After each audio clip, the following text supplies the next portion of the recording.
Welcome back to Supreme Fuzzler. This is Venture Bros Season 2, Episode 10. I Know Why the Cage Bird Kills. Apparently a homage to Maya Angelou poem or something. I've never read it myself, but I was researching the episode, and that's what I came up with in terms of the episode name. I want to thank anyone who's listening at this point for continuing to join me on this adventure of Venture Bros. But without further ado, let's just get into this episode here. It starts off with some office workers just kind of doing office stuff. You hear the general, usual, printers and scanners and typing and stuff and cubicles and stuff that you would have at an office location. And then the cocoon of the monarch shows up loomingly outside the window. And then out the window busts out open and tons of sharp-ass fucking butterfly knives come out, slaying tons of enemies. Monarch crew come in, cool ass out of Rappelin, basically. But then one uses like a Mauer 1940 something. I don't know the gun exactly, but an actual real life type of gun. Shoots a girl rather, kills her. Fucking a guy uses a real net gun that works, and then they use another Monarch crew uses some fucking hand mine stuff kind of shit, or it's really weird. Stuff that I think they got from Sergeant Hatred. But, it is such a brilliant entrance. Monarch walks out of his cocoon, super badass, and is like, where is he? Where is Venture? And they're like, Venture, what? And then 21 comes in and is like, this is your accountant's office. And Monarch, that was my best entrance ever. Really good, so good. Damn it. Alright, go get the copy paper and the Post-it notes and get that in videotape. I want a quick time of my minty, fresh entrance posted on my homepage by tomorrow. Quick time. That's a blast from the past that I think I've used. I see it sometimes, but not as much anymore. Definitely was used a lot more back in the day, when I was 10. So they rated the wrong address. Oh, good job, guys. After the intro plays, which plays right after that, Rusty comes to see Orpheus. He apparently has returned from Japan, and he brings with him an Oni, a Japanese demon. Fucking love Onis. I love the concept of yokai, and anime is brilliant, just so we understand that. So we're on the same page. I love anime, and Venture Brothers is so brilliant, and it's one of the few... it's one of the few, there's a few actually, but there are one of the few adult American animations that really can compare to the top class animes. Some of my favorite animes out there are, in my opinion, comparable to Venture Brothers. But Venture Brothers being on that level is what's impressive to me. Because anime was my fucking life. It is my life. Was my life. I came up on it, but not as much. Anyways, Venture Brothers. Sorry. He come back from Japan with an Oni following him. Orpheus can see it, and apparently Brock said it was the diet pills. And Rusty's like, can you remove it? Orpheus is like, of course. He picks up some tongs, and as he's talking about it, he's like, did you relieve yourself in someone's Zen garden? And Rusty gets his dick-ass, fuck you face. But I've always wondered, and I think that's the reason he has this Oni, I've always kind of assumed. But then when I think about what happens later on in the episode, I'm like, no, this is kind of separate from that. Any case, Orpheus uses these tongs to try to get the Oni, but it freaks out and does a whole, drags them all around and shit. And Rusty's like, it was being calm until you messed with it, what the hell? And Orpheus is like, it always works. I gotta go consult with my master then. Yay, H. John Benjamin again, I love him. Then goes to 24 explaining, to a crew, a group, including Monarch, what they can do to not suck and how they suck, how we can not suck in the future. One answer always comes up, weaponry. And then 21 comes up and brings out basically ice skates that have super bladed bottoms, and how you can cut people, but it shows a guy get stuck on someone's throat basically. And Monarch points out, we rated the wrong address. It's not the weapons. And then a man by the name of Dr. Henry Killinger introduces himself. He shows up and is like, the problem is not of armament, but that of planning. What Mr. the Monarch needs is a strategist, and we would start healing. 21 24 are unconvinced by him, but Monarch's like, you're hired, man. You seem cool. What's your name? Number Killinger. Henry Killinger. And this is my magic murder bag. Which, real quick, I'm going to get into this right now because we introduced him. In this book, the Doc Hammer and Jackson Publica talk about how this is a joint written episode, one of the first ones, where it's both of them writing rather than one or the other. It is an episode that has... Killinger was something that was created by Doc Hammer, but that Jackson Public, he added the umbrella.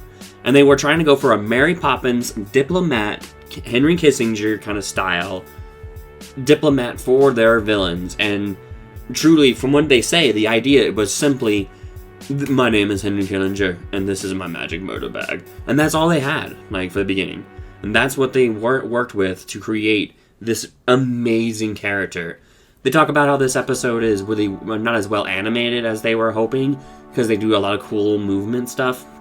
And they barely touch on the secondary plot of this episode in this book. They actually just briefly mention one paragraph out of I think 4-paragraph little part in this book that talks about this episode. 4 or 5 paragraphs. There's only one that talks about... actually, let me look at this. Shit, man. There's 7 paragraphs, and there's only one that talks about the Venture Industries part of the episode. Anyways, after Henry Killinger introduces himself, go to Dean and Hank. Dean is practicing driving this showing. It's showing him learning how to drive, which is interesting because it's shown Hank drive already and Hank floats, but we haven't really seen Dean driving. It's interesting to think about how, he is probably capable of driving. They come up upon... Well, sorry, before that, Hank's just basically lamenting about how Dean's not going fast or cool, doing anything cool, rather. They come upon a parked car. It looks like it's a crashed car in the middle of their practice course, which is a little strange. Hank thinks that it's something that Brock put that there for them. So Dean's like, alright, I'll back up and park, and then we'll start making road signs and basically following the book that he has, word for word. Hank just gets out of the car as Dean's slowly backing up, and Dean's like, tuck and roll, Hank! Protect your limbs! Don't die! And then Hank just reaches into the car and turns it off using, on his own. Which is interesting to think about him. I was like, it's amazing he doesn't get his fucking feet run over or some shit. Damn, Hank. Balls. They go investigate the car, and there's a woman laying there, and they're like, hey, lady, we what's up? And Hank goes to touch her, and Dean's like, you shouldn't move her. And then she just pops up and sprays Hank and then sprays Dean and knocks them both the fuck out. And Dean's like, see, I told you you're not supposed to move her. Then it goes to Orpheus going to the Master again, H. John Benjamin. He is going off about, he's Catherine the Great's horse, and he's going down on top of Miss Minnieface and his assistant. And apparently there was an urban legend where Catherine the Great died by having sex with a horse, if I understand correctly. I'm not really sure how that worked. I didn't know that till comments started talking about that shit in one of the clips I posted, and I'm like, whoa, I always just thought her being like, oh wow, was the weight of the horse getting on top of her, not, wink wink. But, anyways, the Master was doing this to symbolize that Orpheus was biting off more than he can chew, which is an interesting little tidbit that, I just was thinking about it. I wonder if that, implies to the Killinger thing as a whole, or if it was just to the Oni thing. Nonetheless, it goes down then to the Monarch, who is showing Killinger the control room. Killinger's like, it looks like you're a little overstaffed, and Monarch's like, don't even say no more. That guy and that guy. And I want to point out that Killinger, so some black guards of Killinger shoots these two guys. Not with dart guns, straight up guns, and you see their fucking brains, blood splatter, and they're dead. It's intense how much death that just happened. 21 and 24 converse about how they're all creepy and how it's unfair they get the cool clothing and all that stuff.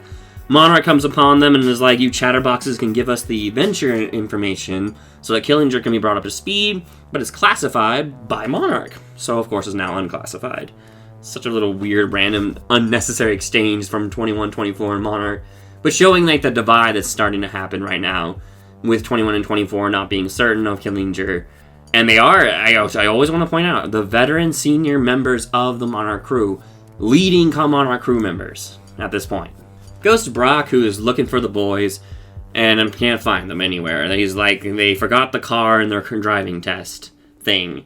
And then he sees Orpheus and Rusty, and he's like, oh, it's cute that you're going with him to Orpheus, and basically, that's cute together. I'm looking for the boys, though. Story of my life. Orpheus and Rusty come upon the car that the boys were in, which has Adventure Motors on it, and showing that they apparently had like a car industry of some kind at one point.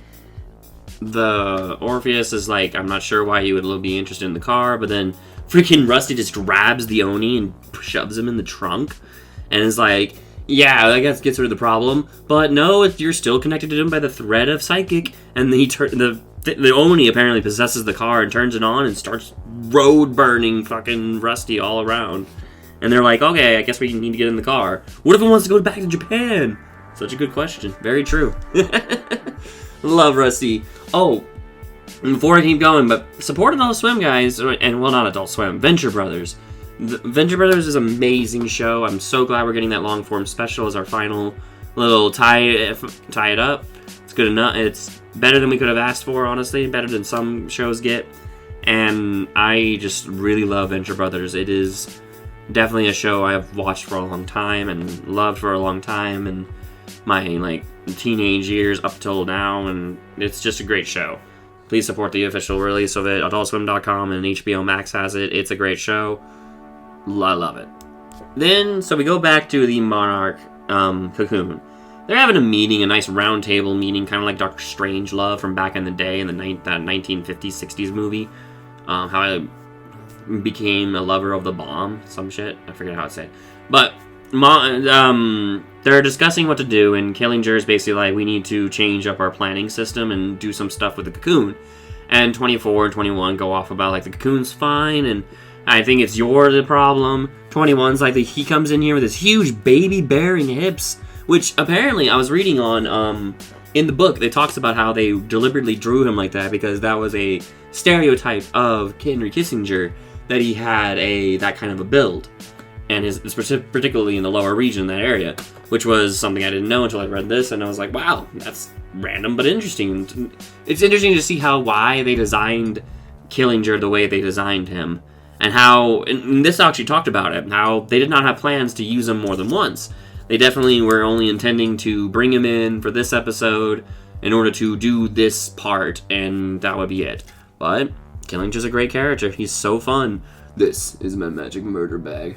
Awesome. 24 ends up being like the last one to talk shit on Killinger, and Monarch's like, no one talks to my hot no number 2, and tells him he's gonna go into the Hall of 1,000 Torments and have to be tormented from number 1 through 980. This is something that I want to talk about real quick, because he then is like, Killinger, you can do 993 because you have bigger thumbs, which he said 1 through 980. 993 wasn't on the table. Unless he's going to do 20 through 1000 and skip 1 through 20. Or, he's going to skip some here and there. Or he's just going to throw 993 in there because he wants to throw 993 in there. But that's not very clear. Just saying, random. Confused. Then it goes with Rusty and Orpheus, who the car drives them up to a motel. Which I want to point out, the motel straight up says closed under it. Although, no, it's a straight up sign that says closed. And then, but Rusty's like, it's a cheap motel. Apparently, and Orpheus is like, apparently he wants us to stay here. And fucking Rusty goes off about how Orpheus is being all, let me get my big gay cloak and you wanted me to get in the sack, don't you? Trying to get me out of my speed suit. Basically accusing Orpheus of trying to get him in the sleep with him. Because his outfit's a little campy and a little weird, and never thought about it, but yes, apparently he does kind of seem a little eccentric, but that's not exactly at all. He's obviously a straight man. It's interesting Rusty out of nowhere decides that this is what Orpheus is trying to do at this point. Despite the fact that he's obviously never implied that in any other point in the series up to this point.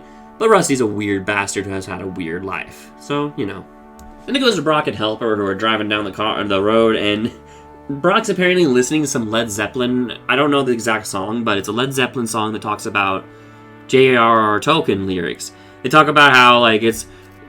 Elper's like, it's jock rock. Brock's like, it's all about love and longing. And Elper's like, and hobbits. Well, yes, and hobbits too, but why am I arguing with a robot? Then they find where the boys' radar is leading them, which is into a trash dumpster. Brock's all scared, but it finds that their watches and not their bodies, so he's like, alright, we're cool.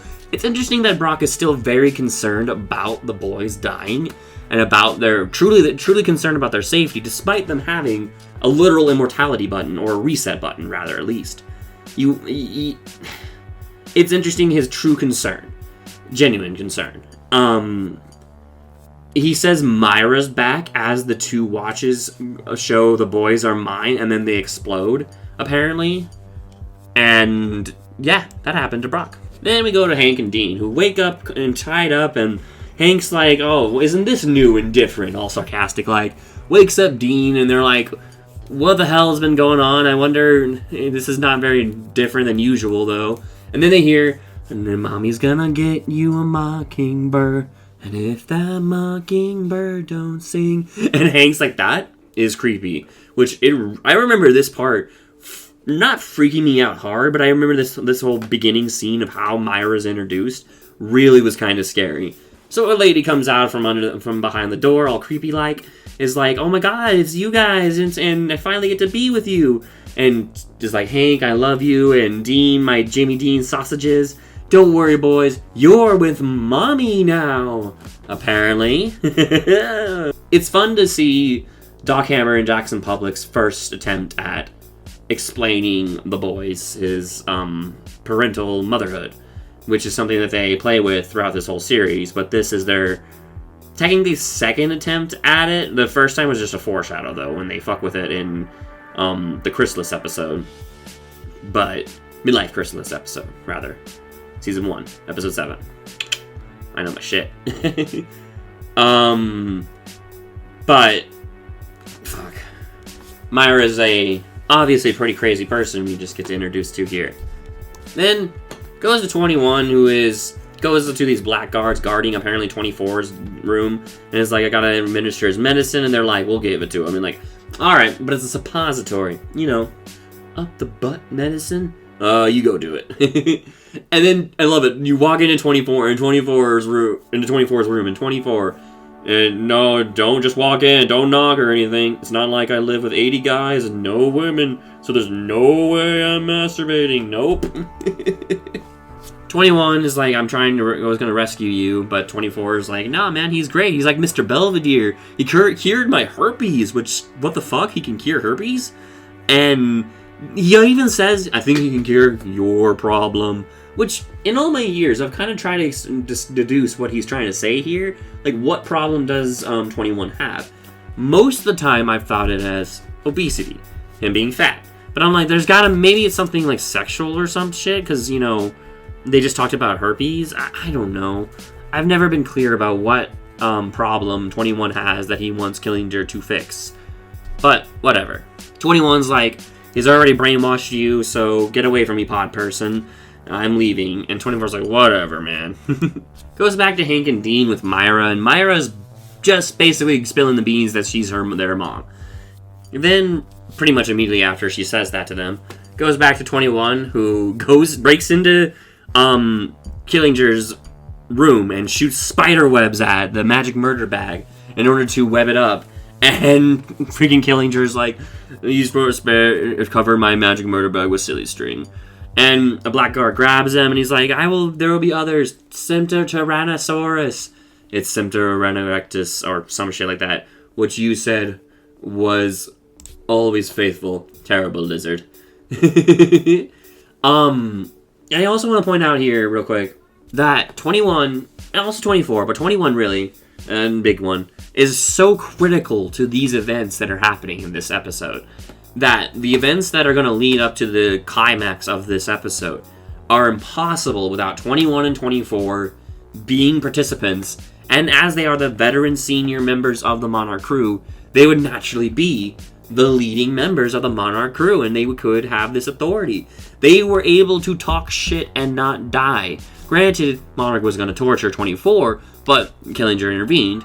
But still, truly, the fact that 21 and 24 didn't get darted immediately for talking smack is showing of how far they have come as members of the Monarch crew, and how they are actually valued as crew members at this point, especially when they don't have Dr. Girlfriend at all.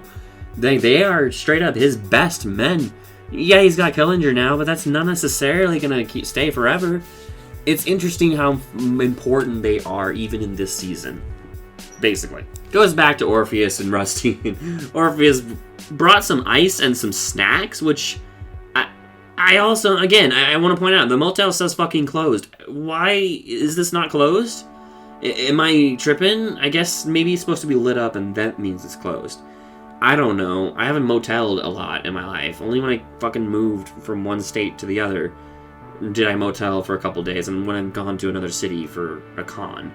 But even then, that was not a motel. That was a hotel. The only time I moteled was in my move from a different state to state. So I don't really know, but it's just weird. Orpheus is like, you stay on your side of the room, tiger, to Rusty, because they're all kind of tripping about the gay the accusation that happened earlier. Rusty then is like, you want to go halves on a skin flick? Yeah. 21 is being dragged off by a blackguard, and he's going off about how he has like a bunch of problems, and then he killed Mr. Mosley's at one point. And 24 speaks out of the blackguard case and is like, I'm just taking you to your room, and 21's like, that's what you'll tell them. You're getting sleepy. I'm gonna go save the whole cocoon. So sleepy. And then he falls and is like, I fell on my cellular phone, which is so 2005-6 that this is made, because I don't know anyone anymore who calls it a cellular phone. It is most certainly always a cell phone, a smartphone if not that, or just a fucking phone at this point, because not many people have not smartphones anymore, or cellular phones rather, anymore. So it was just funny it's a neat little homage to the era that this comes from. Then it goes to Myra, who is giving her story to the boys, showing that she, fresh out of the OSI Academy, got assigned to Rusty, how she was told not to fall in love, and that somehow she crazily falls in love with Rusty. And through the violent, turbulent times of being his bodyguard, they end up having sex. She does this whole thing where, like, I did a clever innuendo where she, like, sucks on a fucking beaker or whatever. And comments in some of the clips actually mentioned this, and I agree. What was in that beaker that he just poured, that Rusty poured together? She could be just gone insane just because of that, in all honesty. But the implication with that aggressive sexualness, she obviously was already kind of weird. And I don't know about weird, but just aggressive. And so it was not Oogie, though. It was the most passionate night of our lives. And then, 9 months later, he came out of our body. W. That's such a good show. Then we go to 21 driving a car and kind of talking to someone and being like, I didn't know what else to do. You were the last person I could think of. And then he goes off about how, like, they once did a weird shit with the car and it turned it into spin art. Do you remember spin art? Yes, I remember spin art. Fucking Dr. Girlfriend in the flesh. Hell yeah. Fucking awesome. And 21 is bringing Dr. Girlfriend to the cocoon in order to save it because he doesn't know who else to bring. Again, I want to say, 21 is critical in this. 24 was critical in this too because he saved 21. I also want to point out, Killinger is a magical, super powerful, mythical being. I don't know exactly the full extent of his abilities, but I would say that he probably knew the person taking 21 was 24, knowing that those people were friends. What I'm trying to say is, it's pretty obvious by the end of this, but Killinger orchestrates this whole thing, in my opinion. He creates an entire scenario that pushes 21 and 24 to do these things in order to save the cocoon in their mind, because he is doing way too more iron grippy style shit that just doesn't work with the Monarch's carefree way of doing arch villainy. Then it shows Brock and Helper. Their Helper's keeping him with a helicopter blade crap, fucking following some car tracks to get a hold of him. Helper goes off on apparently a Maya Angelou quote that you can't hear him, but you can hear that he says Maya Angelou. Like, you pretty clearly hear that. Because Brock is then also like, if he hurts those boys again, I'm going to take her down. And then Helper says a second time, Maya Angelou? No, not Maya Angelou. Gosh. I love this. Helper's a really fun, small character that is really fun to see his growth in the little bits that you get of him as a very, very side character. Then it goes back to Hank and Dean and Myra. Myra freaking out, and it's apparently been all night at this point. The boys are almost passing out. And she's like, in all your 19 years, he's never told you about us. We're 16. See? He feeds you lies from those beds of his. Which, I want to point out, is we've also seen in Hate Floats that I'm pretty sure they are actually 19. Because, you know, they died multiple times and have been perpetually 16 for the last, apparently, 3 years. Interestingly enough.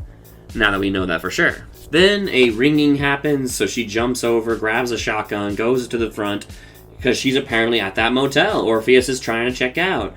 And Orpheus is like, isn't it a little early for a costume party? Why, you throwing one, Dracula? Touche. Me and my friend want to check out, and so she sees Rusty, and she freaks out and beats the shit out of Orpheus, while Rusty jams out in the car, not noticing anything somehow, because Rusty is an oblivious asshole. Lovely. 21 and Dr. Girlfriend are now in the cocoon. They're moving through the cocoon, and 21's basically trying to talk to her and being like, I always thought maybe we could hit it off and be cool with each other.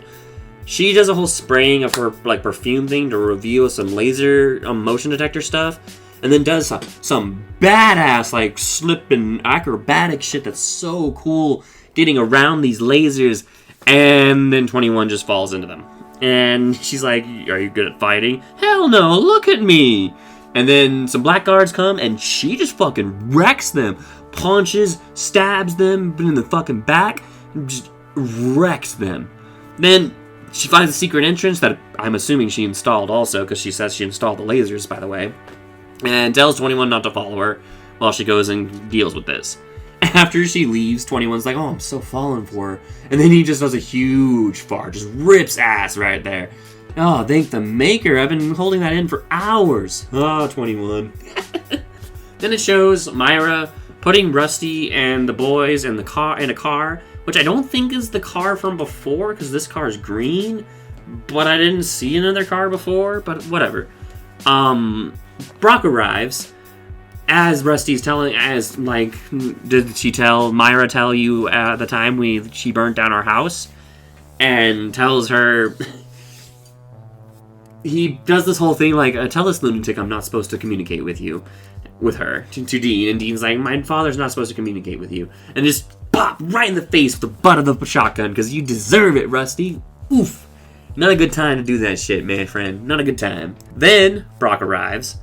Brock is like, Helper can't really help you, so he's like, alright, well, we'll deal with that. And then he gets run over by the car. And Brock's like, alright, we're doing this. He gets up. Myra does a spin around to run him over and finish him off. Probably knowing that without taking out Brock, this will never be done. He will just follow her. And Brock does a whole...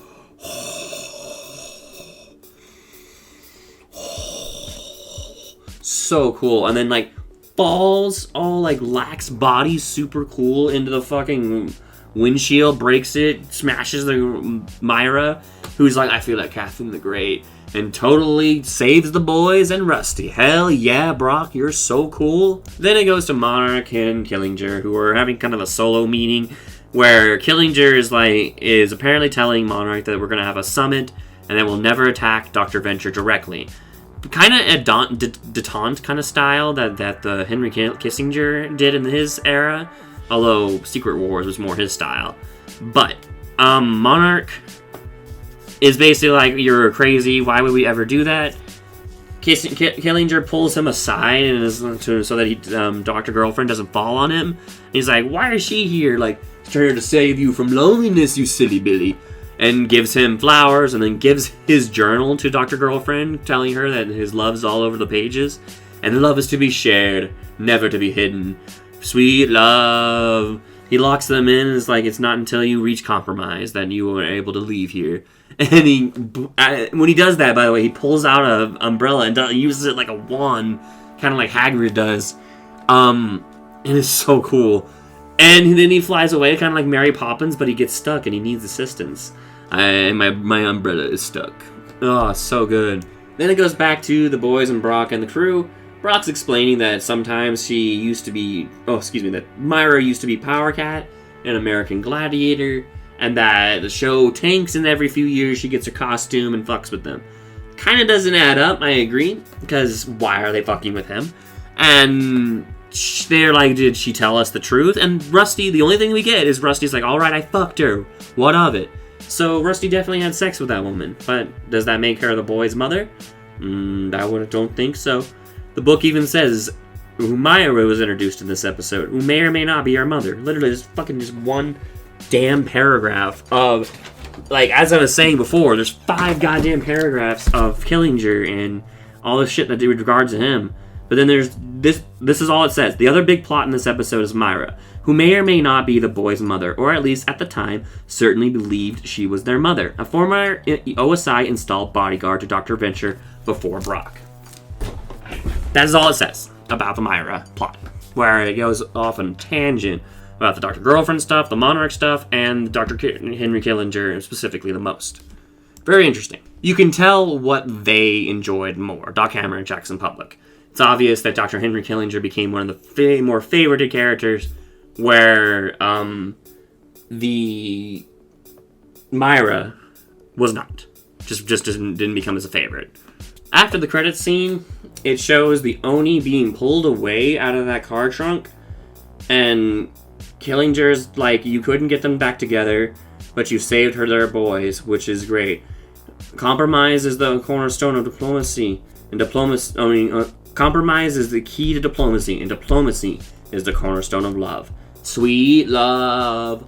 I agree with him there. But, real quick, did Killinger sick the Oni on Rusty? Did these events, particularly the Venture side of these events,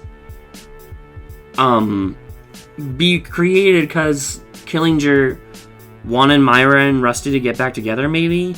Or something of that nature? And why did he do what he do? And then it's like, okay, you sick this on him in Japan? I'm uncertain there. The power of Killinger is vast, though, so it's hard to say. Anyways, thank you guys for joining me. This is Supreme Fuzzler. Please like, comment, and subscribe for YouTube. Continuing, I'm almost at 1,000 subs. It's freaking amazing. Hit that subscribe button, please. I know there's tons of people who watch the clips, at least, and they're not subscribing, but I don't think those are the people who listen to this discussion, especially by this point in this discussion. Leave a comment about how you felt about this episode, about Dr. Killinger, how you felt about the reuniting of Monarch and Dr. Girlfriend, how important or not important you feel 21 and 24 was, and what do you feel about Myra? She obviously, as I said, wasn't particularly a fan favorite, but I want to know people's feelings about her, considering that she's introduced as the boy's mom, and so it's like, whoa, fuck, could she be...